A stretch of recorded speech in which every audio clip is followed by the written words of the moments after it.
Welcome to the Daily Hey. Whatever. I am Lawrence Winterman. I'm joined Hi, by my lovely co-host Dana Dubois. Say hi, Dana. well, hi, Dana. Oh, Hi, everybody. I just went to sit at my desk, Lawrence, at all, and I realized I came home from work last night, did a quick, pet check and all that, and then ran off to an evening thing I was doing, which I'll tell you about. But I never actually put my laptop back here. So oh shit. yeah, so I need to like set everything up because I actually did something fun and life affirming last night. So Right. some cla- God forbid right, you actually try to take some time for yourself yeah, and do something fun. But everybody, please welcome Rich Kagan to the show. Rich is a former Seattleite of maybe short duration. Yes. But we met him here on the Stack because Rich, you've started a Substack of your own about your life as a dad, an expat dad in France, raising a Yes. young daughter, and you and your husband on a kind of wacky adventure of, hey, we're going to be expats. Yeah. Why not? I've been begging for it. I think I manifested it in 2016. My husband and I were walking the streets of San Francisco, and we had talked just like, oh, if we got married someday. And he was like, well, I wouldn't get married unless we had a kid. And I said, well, if you want a kid, I want to move to Europe. And we both were like, well, we're not having a kid by accident, and our careers are taking off, so we're probably not moving to Europe. Right. And now here we are with a kid and living in Europe. So Amazing. it makes Congratulations. me You're so living the happy. dream. You and yeah, Dana are going to have a ton of fun talking about an expat life because she's actively researching that right now for her and her family. But maybe, Rich, give us a little more background into how you guys actually did it. Like, what were the trigger points? How did you actually yeah. end up picking up everything and moving to France? So, I mean, I had wanted to move to Europe for a long time. I had looked through my Irish background because I thought, well, I'll get an Irish passport because I have Irish grandparents. But, they went a little too far back, and the lawyers were like, well, you could probably try and figure it out. But I gave up on that one. Um, and then, so I was working at Amazon, loved my job. Absolutely. I was living in Seattle. I had requested because we had adopted Sonia, and I had asked if we could just move and live in Minnesota. I was living in Seattle, but of course, the world. She was born the first week of March when the world shut down. So Wow. I went to be at her delivery, and then I just came back and there was no more office. So I was always at home. I had never seen anyone ever again. And I had only been there for 6 months. So I said, is it okay if I move back to Minnesota? They agreed, it's your expense. You go, do whatever you want to. And so I did that. And we were living our best lives. We sold our house at the peak of the market in Seattle, bought a new house, put all of our money into that, thinking this is going to be our forever home. That's where I kind of grew up. And 2 years later, as my house was being painted and a new roof was going on it, they said, you need to move. And I was like, well, what? Like this, you can't make me move. I have it in writing. But of course, they can make you move because Right. if you Right. want a job. And, for me, it was like, well, I have to tell my husband that he has to quit his job in order for me to keep my job. And Right. you want me to move to New York or San Francisco? Like, we can't move there on one salary. And nor did we want to raise our daughter in either of those cities. Not they're fantastic cities. I traveled to them. I lived in San Francisco for years. Um, but we just didn't want to move there. And so when they said that, they gave me the ultimatum. They said, you have 1 year to commit to a move to one of these cities, or you need to tell us now. And you have 2 months to find another job at Amazon that will keep you remote. And I said, well, that was no job. So of course I'm going to say yes. I'll Right. move in a year. So I just agreed to that. And then as time went on, I found out I was the only person on my team that was being told that I had to move. I was questioning things, and it became a lot of drama. And so I kept begging my husband, "Can we please move to France? Can we please move to France?" And we were coming here to visit. His sister and brother-in-law live here, and so we came over to visit them in November on a planned trip. He said, "Look, if I like it, we will move.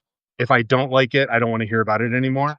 So we came over, and of course, I mean, we had traveled Europe plenty before, but with COVID, he just hadn't been over here in years. And I think he just forgot his love of Europe.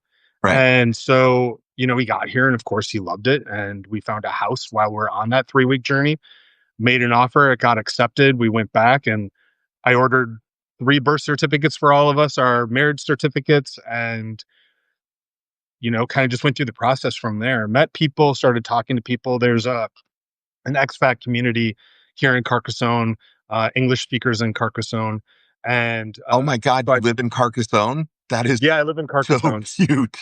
Yeah, yeah, yeah. Which of course, like this is the smallest my husband has ever lived. I would even live more rural, but this is the tiniest I think he would ever go. Um, and yeah, we're just super happy here. We love our simple life. Hence my name, the Simple Sudiste. Uh, Everything's just simpler here, and we live on a nice little budget. And we're I think we're fortunate. I know that there's some privilege with being able to be young and just leave and pack up everything and say I'm retiring right now. Right. But then I also think about we worked really hard, and we made certain decisions to get ourselves here, and it also comes with things. We're not traveling Europe. We're not living like some Right. magical You're like dream. literally being dads in France on a Yeah, budget, raising your daughter. That's amazing. I yeah. know that Dana is champing at the bit to ask a question, but I got to ask first. Sasha Cohen is on the chat, and like, do all the expats in France know each other? Do you? So I have only been here since May 27th. I knew of Substack from Aaron Parnas on TikTok because I follow all of his like Sure. Yeah. breaking news blog. Follow me on Substack. And I was like, I'll just check out Substack. So I started writing. I don't know anything about Substack. I don't know how to grow an audience. I just came here to write, and suddenly people were like subscribing, and I met Sasha through that. She restacked me, and so we've been chit-chatting.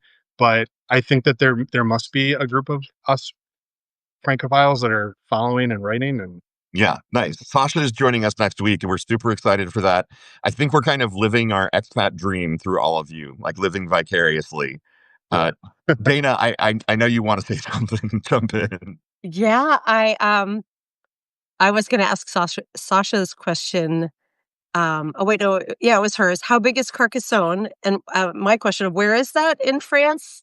So, great question. Carcassonne, so the Steed area, the tiny little like city center.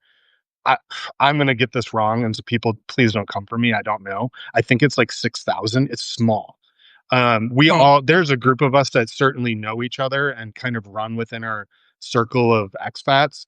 Um, and then the greater city of Carcassonne and surrounding areas is maybe like 40,000 Oh, so ish, it's something real like that. small. It's small. It's definitely small. And we stay, of course, very much in the Bastide, other than like to go out to the grocery stores.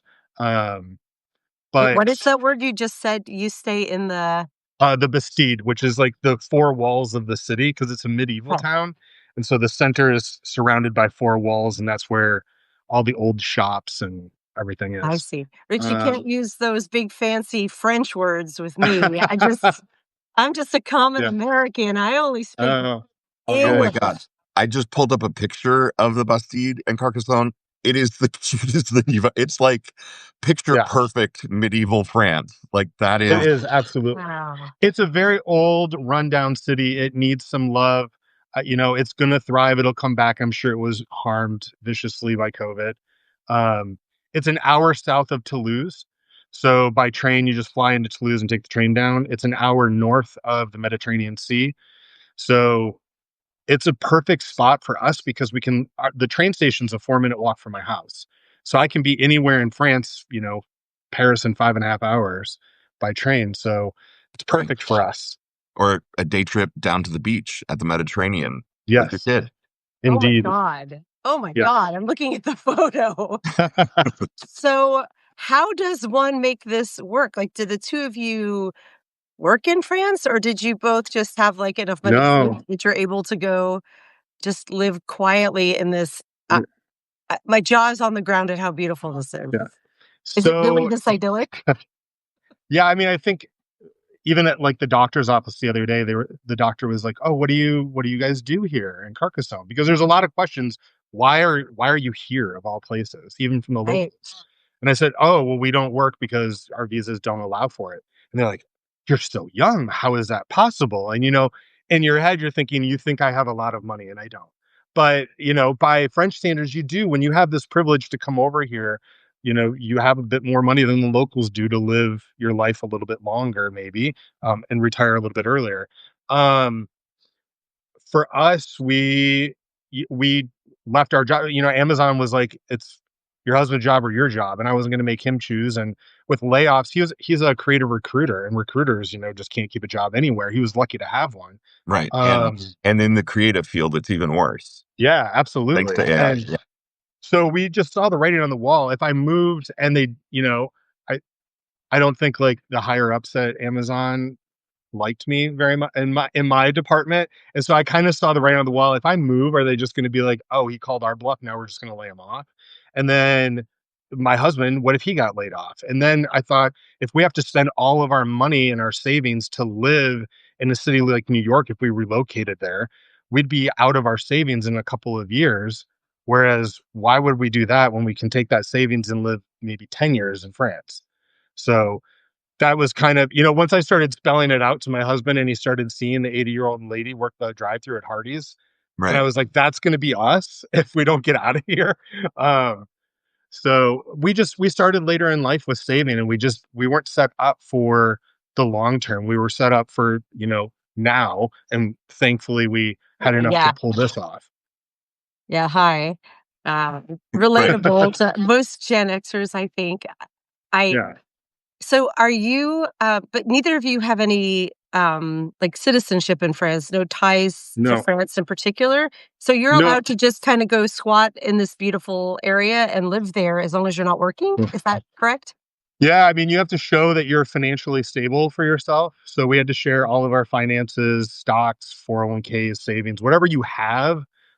If you want to be on this certain type of visa, there are other visas, and perhaps in the future we will look into them.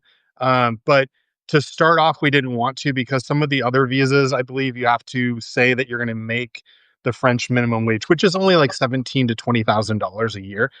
I shouldn't say only; it's a lot of money for them. But um, we didn't want to move here and on day one be chasing to get to that amount. We wanted to acclimate, learn French. I know French, but I wanted to, really learn French, not be chasing the dollar. And we were fortunate enough to be able to do that. Now, in the future, will we change it? Maybe. Um, so that we can, once Sonia goes to school and hopefully goes to Paris and gets an apartment there someday, so Daddy and Papa can come. Um, she said she's living with us forever. I'm okay with that too, so we'll see. Aw, that's And out of cute. curiosity, are you an STE? What is your field of specialization? For my job, Yeah. oh, I'm a I'm graphic designer. I designed ads for Okay. growth marketing at Amazon Music. All right. Cool. Oh, fun. So, Yeah. Music. So you're one of us, basically. we're yes, we're I'm a all creative. roughly in the That same Mhm. guy. field. Yeah. Yep. Nice. Oh, And So yeah, P.S. as somebody who worked at Amazon twice, I'm being triggered. I'm having PTSD listening. There are good. I will say I really liked my job and I worked with some really nice people, but it takes just, one new leadership person to come and spoil the pot. And so there's goods and bads with Amazon. But I read an article today that Social Security is going to run out by like 2034 or something. And I thought, if Jeff Bezos just paid his fair share, he Right. could fund it to 12 billion every year and we'd be set on Social Security, which Right. I'm Yeah. counting on in 12 years. I need that. Yeah. I will be getting a job. P.S. 2034 is right about when Dana and I would be claiming Social Security. Yeah, Like I get it in our entire like, 2037. lives, it's been exactly like, when. hey, the year that you're gonna retire and need Social Security, that's pretty much when we think it's gonna go broke. Yeah. Yes. Wow, my head is like, so is bursting with questions of, like, so are you allowed to indefinitely remain in your home in this Yeah. beautiful So, medieval well, we do village? reapply for our visa every year. And Okay. so every May, well, I should say March, because you can reapply 3 months before your visa ends. And so I'm just like a get it out of the way type of guy. So March 1st, I went in and I applied for it, got it out of the way. It got approved. I was shocked because many expats sit and wait and have to file extensions and all of that. Ours went right through. So that was really great for us. Um, but then every year we will continue to do that. After I believe 5 tax seasons of being here, we can apply for the 10-year citizen or 10-year card. And so then we don't have to reapply every year. We'll just apply every 10, or we can file for citizenship if we want to go that route. We'll see like where our language levels are at that point. So Okay, so after 5 years or so, you're allowed to apply for citizenship just by kind of manifest destiny. You've been here long enough. You have a home. You're raising a kid here. Come on in. yeah, Is I that mean, how I it don't think it's works? as easy as applying for citizenship, but I mean, there's a lot that goes into that. But the 10-year card at 5 years is, I think, much more realistic. And then being able to, I believe, work. I could be wrong on that, but I believe when you get to the 10-year card, 10-year residence, then you can start working within France. So I don't know, maybe people in the audience know better than I. I'm just a year in, so I'm kind of learning as I go through these things. But Incredible. I have managed to pull off getting the carte vitale, my driver's license, my visa renewed. So something's You're going doing right, great. knock on wood.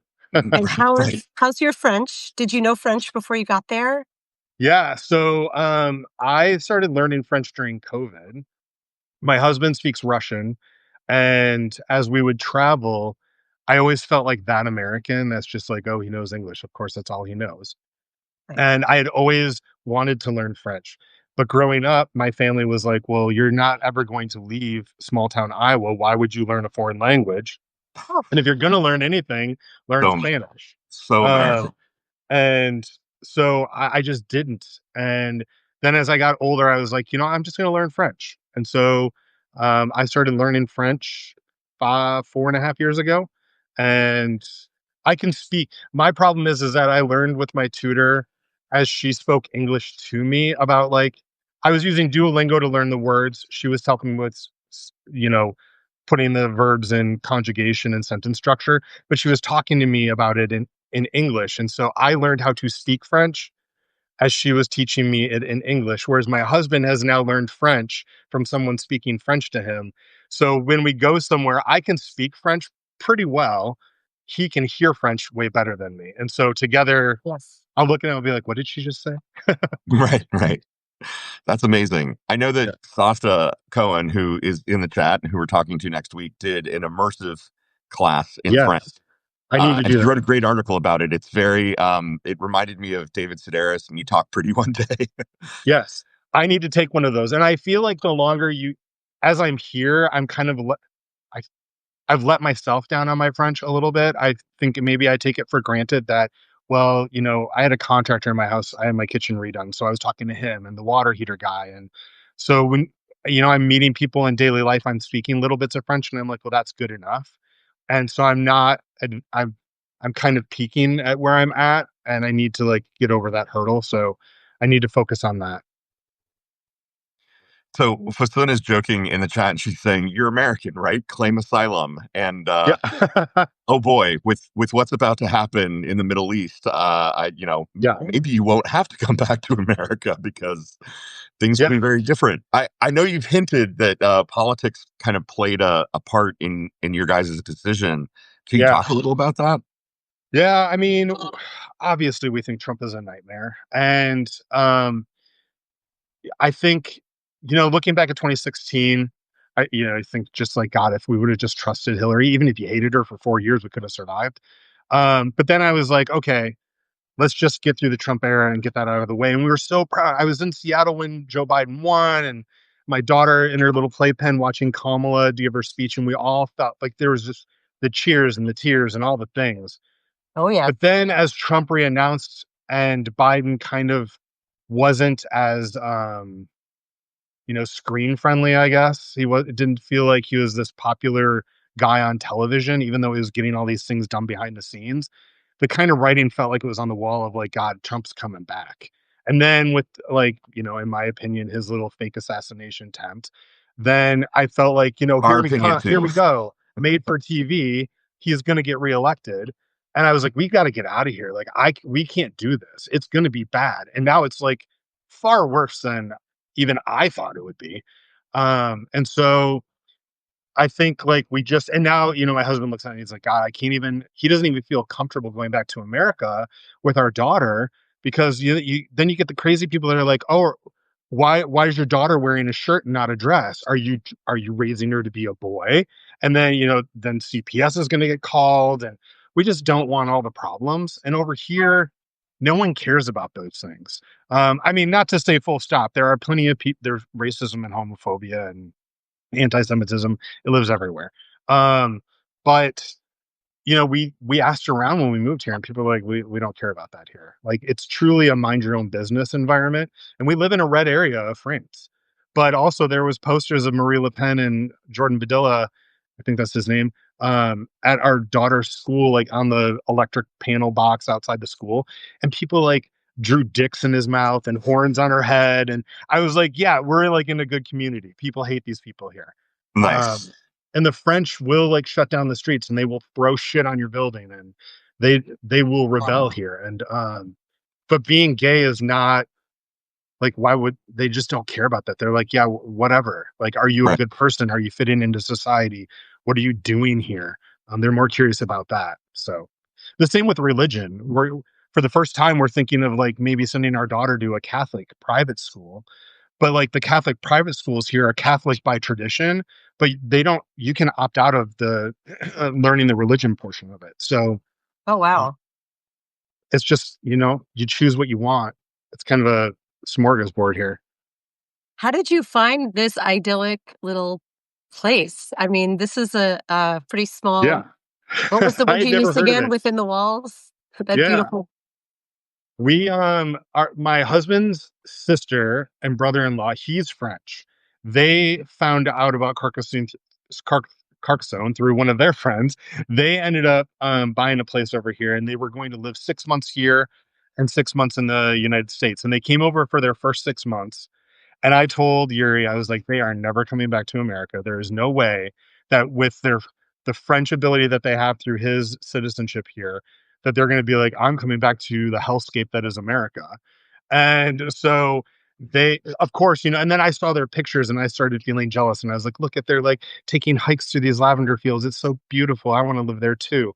And sure enough, they weren't coming back. They were coming back to settle their affairs and then coming back and they're like, you should just move here too. And so I just started going through asking questions like, what is it going to cost me to feed my family a month? What is it going to cost me to have air conditioning in my house. And so once I started adding things up and finding like times that by 12, times that by 10 or times that by 12 to get me to social security age, do I have enough money through everything to get there?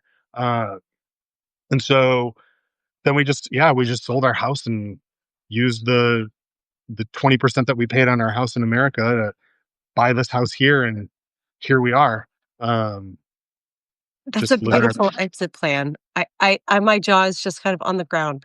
So as a non-citizen, do you have access to the social safety net there, like healthcare and all of Yeah, I those mean, things? healthcare here is a right, and so I think there are some people that don't subscribe to joining the carte vitale system because you haven't paid into it. So why are you benefiting from it? But I'm benefiting from it. So if people hate me for that, they hate me for that. Yeah. I have a kid and we're going to be on the carte vitale system. But that said, we went to the doctor one day for my daughter's allergy. She has a dairy allergy and I had to get a form signed off by the doctor and it was 23 euros to go see the doctor. So it's affordable to go to the doctor Right. without the carte vitale. With the carte vitale, it was like 19 euro. And then we bought a mutual. So we pay like 150 euros a month to cover all three of us. And it covers the rest of that. So if I pay 19 euros, I submit the receipt to my mutual and they give me the 19 euros back. Um, and Amazing. yeah, I mean, I had to have a root canal done and it's costing me 300 euros for a root canal with the tooth, the whole shebang. Um, so yeah, I mean, it's an excellent, and we don't have Uh, problems. I know that a lot of Americans are told this whole like socialism is gonna like you're never gonna see the doctor, and yeah, I mean, there's a shortage of doctors in France, but we see the doctor. We have no problem. I can call the dentist right now, and I can go see the dentist probably tomorrow. Um, yes, my husband wanted to make a dermatology appointment, and they said we'll see you March of 2026. So he will keep looking, but he has an appointment for next year. Right. Um, but yeah, I think like it's a good system over here. They believe in taking care of people, and they believe that your you being sick should not mean that you're going to lose your house. So Right. What Yeah, a that's novel incredible. concept. yeah, and Wow. education. I mean, my daughter goes to school for free, and in America, I mean, I don't think it comes to any surprise that like putting a kid into a daycare or like a school system, we were paying Oh, 1700 $1,700 a month. Right. yeah, at So least. I mean, yeah, wow, uh, that's right. Your kid is still preschool age, not public school age. So yeah, the yeah. savings on Yeah, so we childcare. don't have she goes to school 4 blocks down the street from us, and we stumble through parent-teacher conferences with her French teacher, and, she is fluent in French now. I mean, Of we've been here course. a year. She Right. speaks she fills in all the gaps for us. We coach her as we're going somewhere. "Now, daddy and papa might not know everything, so you need to be listening and help us fill in the gaps." And then she Oh my looks at God. us, like a deer in headlights when we say, "What did they just say?" Right. They said invest in annuities. I Yeah. don't know what that means. I Exactly. have to ask, are you daddy or are you papa? I'm daddy. He's papa. His dad was papa, as in Yes. Russian. That's just what how. So I thought it was cute that he'd say papa and I'd Yes. be daddy. Right. That's adorable. That is If I good. had ever been a father, I would have been papa, and so that Yeah, like warms the cockles of my heart. I love Yeah. papa. I would love to be papa, but he's papa. So Right. Yes. Right. Seems My fair. kids, Seems fair. yeah, yes, when we became parents, we were mama and papa. I don't like the word mommy. It sounds like a wine. yeah, It's like mommy. mommy. Yeah, So we were mama and papa. Now they yeah. just they actually call me the mom when they the mom wants you to come downstairs, which At some point, you're going to be they're teen bro. So they're that's just how it's going teenagers. to go. Yes, and on my older daughter's cell phone, when I call her, it lights up and says birth giver, which I find very funny. Yeah. Thankfully, we have a similar sense of humor in that way. Um, I don't wanna dig into, like, personal details, etcetera, but my mind is exploding with, like, You can ask me anything. I'm an open book, so it's how fine. much does it take to be able to live in a beautiful, like, So to I not mean, have to work and to just live? I was gonna post this yesterday in my, like, vacation versus living in France, and then I thought, well, It's a it's great not article, a by the way. Everyone should it's go so check different. out Rich's most recent article. Thank you. It's different for everyone because we purchased our house, we don't have a house payment, because we Yeah. purchased our car, we don't have a car payment. And so, our groceries, I will tell you, we budgeted for 650 euros a month, and we maybe spend 125 euros a week. So we're coming in under that. Yeah. Our electricity, which our house is electric only, they removed the gas radiators when they did the remodel before we moved. We budgeted for 150 euros, and I think we're about 125 on average. So we're coming in under. And then there's like the co-property fees, which are 115, the property taxes, 130. I budget all of these like by the month so that at the end of the year when I have to pay all of these things, I feel like I already budgeted for it. But I write everything down in a notebook. Every time we go to the grocery store, I write down what our purchase was so I know if we're staying on track. Um, and gosh, what else? Like the gym is 20 bucks. Our cell phones are 20 euros each, and we can call America, text America all over France. Wow. Our internet's 57 euros. Um, so for us, it comes to about like 1,800 euros a month is what we budgeted for. And again, we're like coming in a little under that. Yeah. In America, we were very fortunate. We had great salaries, but we were spending like 13,000. So like, I think, many Americans are tapped out. And so, um, Can yeah, vouch. Yeah. Um, Sasha is asking how big your house is. we are 130 square meters, which I think is like 1,400 square 1,800 feet, square feet. Yeah. somewhere right around there. We're 3 bedrooms, 2 bathrooms. So my husband, I'll give you the quick rundown on this. When we moved, my husband said absolutely no more remodels because we remodeled every home that we lived in, and he was absolutely not going to deal with a French contractor, which I did remodel our kitchen, but that's another story. Right. Um, That's he an wanted, yeah, we wanted double paned windows because everything here is single and the wind just blows right through them. Um, we wanted a parking spot. We wanted 2 full bathrooms, 3 bedrooms. We wanted to be on the first floor. We wanted central heating and central cooling. Um, we wanted it completely remodeled. And I mean, the list was just like impossible. And we went out to eat one night with a realtor, and he was like, there's nothing, and then we also wanted to keep it under 160,000. And he was like, yeah, nothing's going to be in that budget. I have to Um, weep. I have to weep. You have to stop for a second there. yeah, and he I'm was like, getting there's Seattle nothing. still. And when you're in that kind of range of I'm okay now. 150, 160, under 200, you're one of many people. That's like a very popular range, safe range Okay. for people. So those houses barely ever even make it to market. And he was like, I don't know anyone. And then the next day he called me and he said, I have a place I think is actually going to be exactly what you want. And my husband and I saw it. He and we both loved it. He was like, we're buying this house. And I was like, well, it's a little more than we wanted to spend. And I hemmed and hawed and I tried to, it's not like America. The French are not going to negotiate the way that Americans do. They were very firm. I was like, fine, find someone else to purchase this dramatically. And like, you're never going to find someone to buy this in cash and blah, blah, blah. I was very dramatic about it. And he was like, fine, I'll go find someone else. And I was like, oh, okay. And my husband was like, "Oh, I really wanted that place. Can you please just message him back?" So like I put my tail between my legs and I messaged him back. And I was like, "Can we just take €1,000 off the asking price?" And he was like, "Yeah, we'll do that." So Oh got my the God. It was house. like for your American pride, you were like, I right, have to right. haggle them a little. Yeah, I did talk him down. I did talk. Yes, I did get my.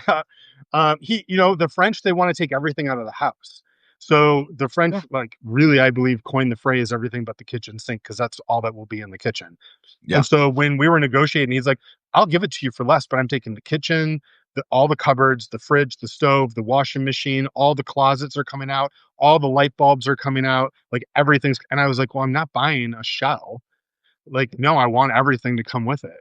So he was going to sell our parking spot. He was like, "I'll just sell the parking spot to somebody else." And I was like, well, "No, I want the parking spot." Yeah. Um, so everything here, it's very a la carte, and the French can just say, "No, you're not getting those things." Wow. Okay. You've given me a lot of food for thought this morning. I've written about this a bit that the my kids and their dad were not married anymore, but we have a good relationship.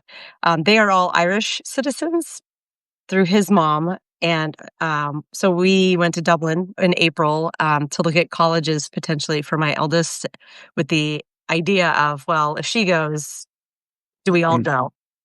yeah, And it feels so insurmountable to contemplate doing that with our untraditional family. But as you're talking, and also in Dublin, I don't think you can get a house for €150,000 probably in a not. million years.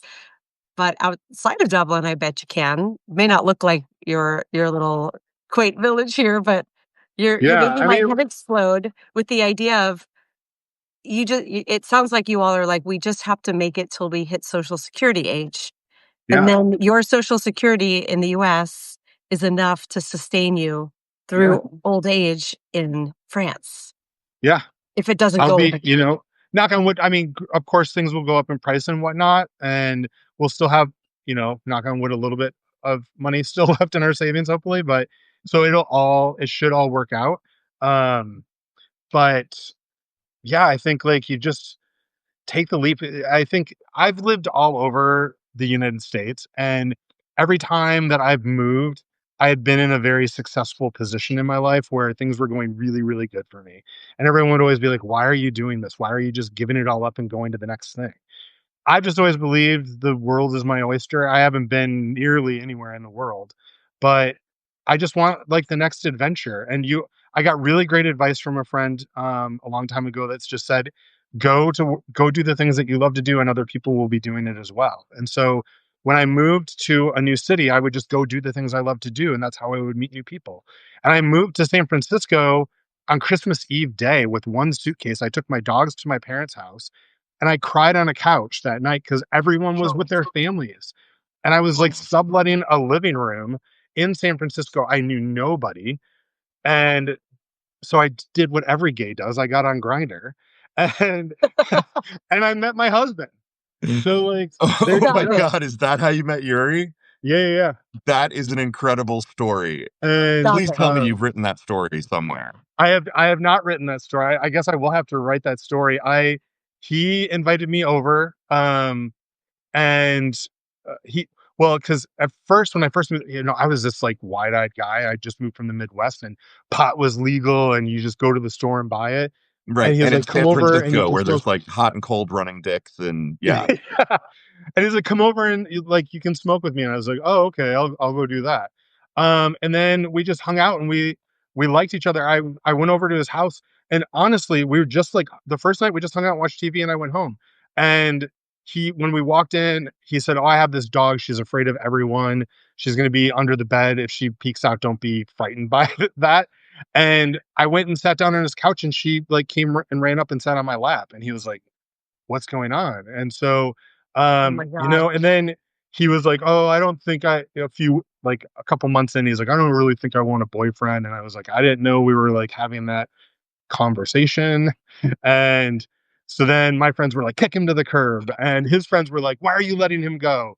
And then Oh, here we are. Papa. And yeah, here we are with the kid all these years later. Um, so yeah. Adorable. I was meaning to ask, um, how is your daughter adjusting to France? Or, I mean, I guess at this point, it's not an adjustment, right? She's just acclimated. Yeah, we were worried because she's little Miss Popularity wherever she goes. She's a definite leader. And we were scared if we were going to impose some kind of trauma on her by moving her. I mean, we talked to her birth mother before we moved here to let her know what we were doing. And we have an excellent relationship with her. Um, and we were, I mean, the first day of school, we were a little frightened, here you're dropping, and I'm a little frightened. She's joining the summer program, and it's going to be a whole new class of kids, and we're dropping her off at a bus, and she's going to get on the bus by herself and go. Um, Wow.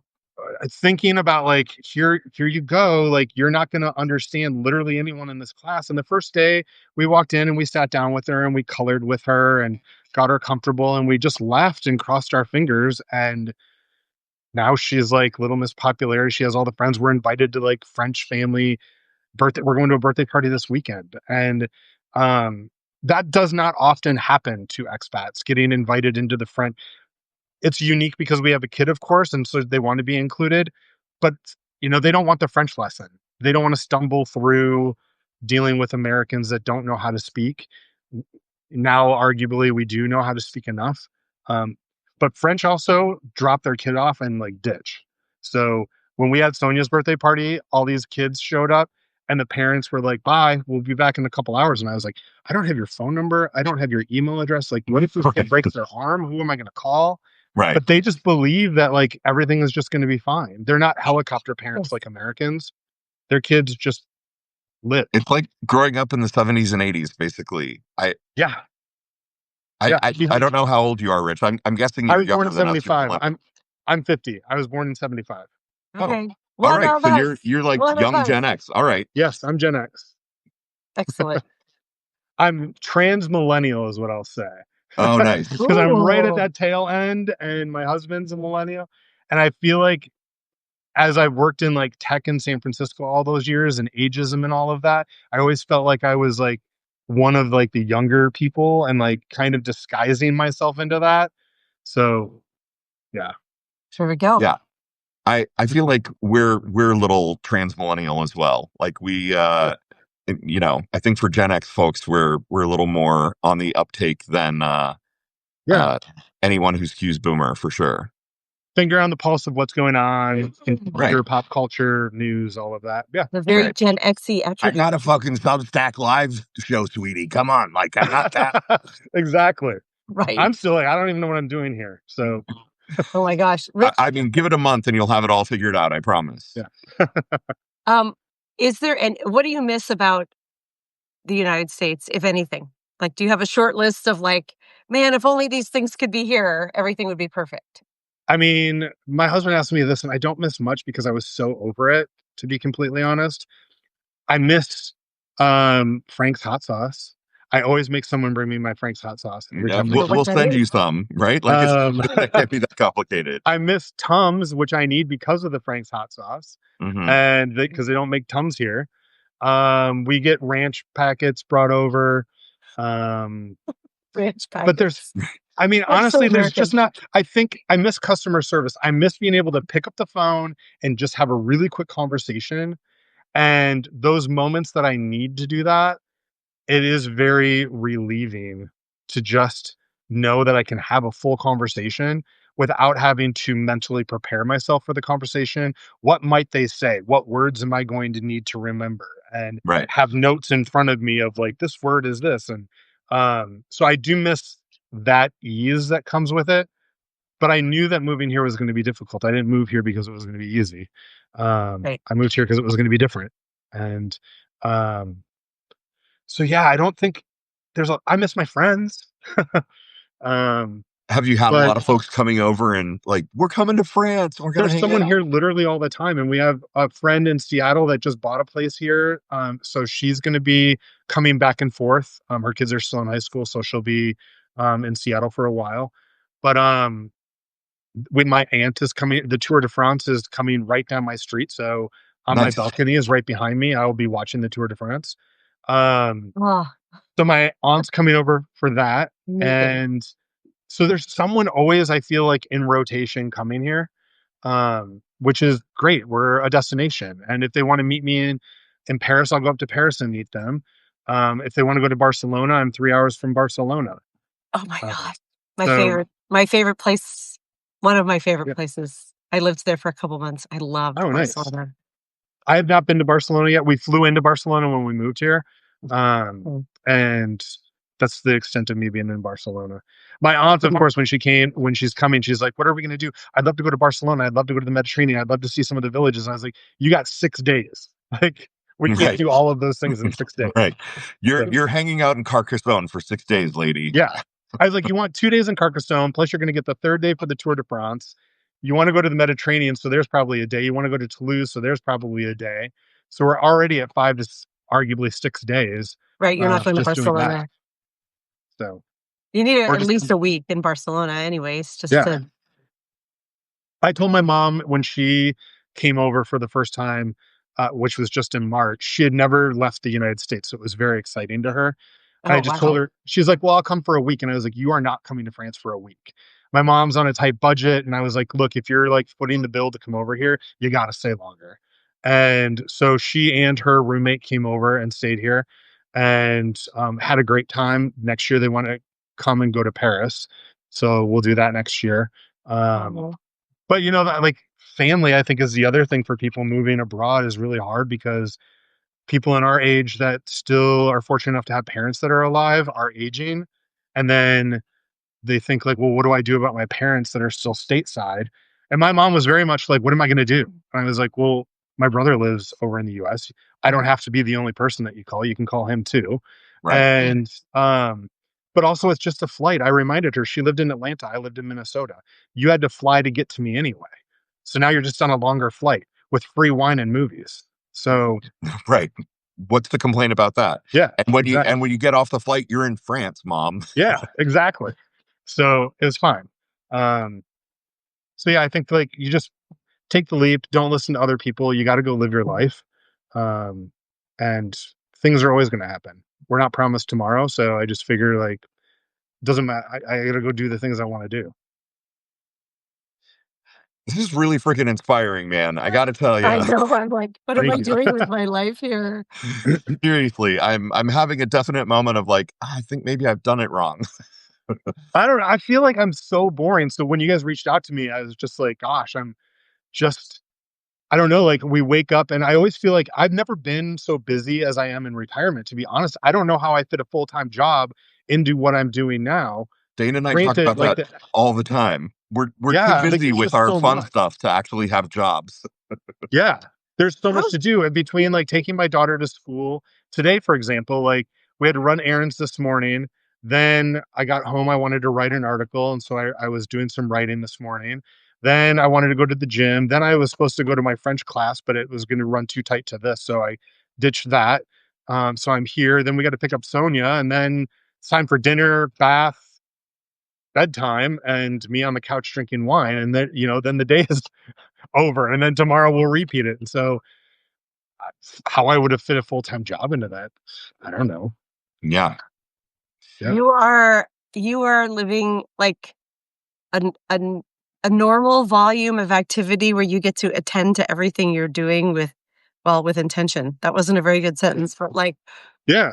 I feel, It is very, Lawrence and I talk about this all the time of, like, we're so, I know the American word is busy, and I don't mean it in a just chaos sense. I mean, like, full-time jobs plus writing and podcasting, plus parenting, plus homeowning, plus, yeah. friendships and blah, blah, all the things that I'm like, wow, there's almost no time to touch down on all of it. No, and Um, I mean, and then to think about like the everyday American who's fortunate enough to only have one job. There's so many that yeah, are trying to carry two jobs or be a single mom. I can't imagine. Never in my two vision board jobs. was to have a child. And so to have a child now, later in life, I'm exhausted all the freaking time. Um, and, she wants to do hug attacks every morning. I'm like, you're going to break daddy's back. Like, dad's not 20, 30 years old anymore. But I think, like, I don't know how Yuri and I are exhausted by her. How does a single mother do it? I have so much more respect for single mothers whose kids are melting down in the grocery store. And so it's, when you're not in it and you see it and you're just like, oh God, like that mother can't control her child. And like, you just are annoyed by the child screaming on the airplane and all of that, to now being on the other side of that. And I'm like, the Mhm. child melting down is not the parent's fault. It's like the child is just having a dramatic moment, Right. They're just being and a kids kid. scream on planes. So like, put on your headphones and be quiet. It's fine. Yeah. Yeah, for sure. I love the article. I read your story about how you and Yuri have to explain to Sonia that no, we're retired. Like Yeah. other people have jobs. Like I know you come home from school and we're just sitting here fussing around on the computer, but like Yeah, I worried about that for a long time because COVID, she only saw us at home. She doesn't right, know going to an office, what that looks like. And the French take leisure very seriously. Like, yes, they work, but they enjoy their lives. And so I don't want her to ever have the impression that we don't work. I mean, we stay busy. I help my friend in their yard, or I help, a friend who needs a cleaning. I help her clean something, whatever it is, to stay, fill in some gaps and just keep myself feeling like I'm doing something. right, But she doesn't see those things. And so when she comes home from school, we talk about, what we did today. And she understands also that the house is hers. We have a responsibility to clean it together. She takes her iPad and cleans the floorboards, but she brings her iPad right along with her. And so we talk about, like, we do work around the house collectively. We all live here collectively. Um, and we try to run our house very much as a democracy. She has a say in things. We always win out, but we let her have her opinions about things. Um, but I know that that's going to change when she gets older and she speaks. I mean, we're raising a French girl, so right, she's going Yeah. to be far more fluent than we are. And, I'm going to have to Find My Friends on her phone because I won't know if she's getting on the train going to Toulouse to a party or if she's down the street at her friend's house. So right, things to be aware of. But yeah, I'm cognizant of, like, her perception of, like, earning a living. But school here is really important. We teach the importance of school at home. She loves school, and she's good at it. So I think, like, the one difference really quickly is, like, in America at school, her teacher at one point had said, Sonia's really crazy. She's really wild. We may want to look into, like, if she's attention deficit. And I was like, "My god, she's 3 years old. I'm not right, looking into that now." Here, the first month when we went to parent-teacher conferences, I told the teacher, she was like, "Oh my god, Sonia's so good, and she's helpful, and she's all these things." And we're like, My kid? I was prepared for you to tell me she was wild." And she's like, "Oh, the first month she was here, she was absolutely a crazy person. She's a totally different student now because the French classroom is run very different. French Right. parents can side eye their child and they know to shut the fuck up. Yeah. They know, Yeah. and you'll hear them say "ça suffit," and that means enough. And they know enough is enough. And so Sonia's a very different child. She follows orders. She listens very well. And so I think there's a very big difference in the way I shouldn't generalize the school systems between the two countries, but I they're very maybe strict here. could. Yeah, they're very strict here. No Yeah. one's getting a participation award. Yeah. Sonia gets a sticker on Friday if she was a good girl. And if she wasn't a good girl, she doesn't get a sticker. So that's just the way it is. Everyone doesn't get a sticker. Cry about it.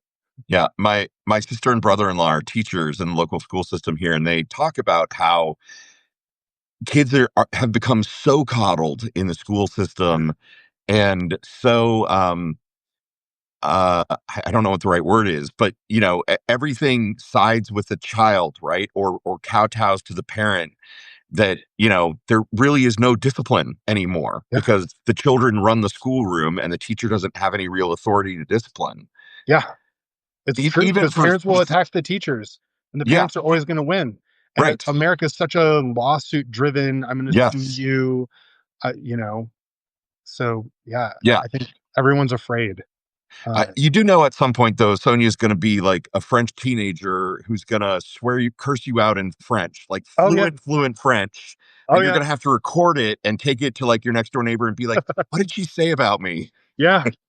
I worry about that. Those are the things like I need to get my French going. Right. But I will never, no matter how much I get it going, I will never be at the level that she is going to be. She will never know a world where she was, traditionally an American. Right. Right. And And so, what a gift. Like, what a gift you guys are giving her that she's going to grow up being yeah, bilingual in this world where it's just going to become more and more necessary, especially as America fritters away its power and other languages, other cultures are going to rise to fill the gap that we're about to. I mean, I'm just yeah, speaking as if we're going to completely collapse because that's the mood I'm in this morning. yeah. I mean, going back to what you said earlier or asked me earlier about like the political side of our move, I didn't want her growing up in a world where one, she could be shot at school. We're a Yeah. Jewish family, so then there's anti-Semitism. We're a Right. gay family, so there's a problem. Right. She is adopted, so kids could tease her for that. She's not black enough to be black. She's not white enough to be white. Her dad's again are gay. What else is there? Her body autonomy, like having control over her own body.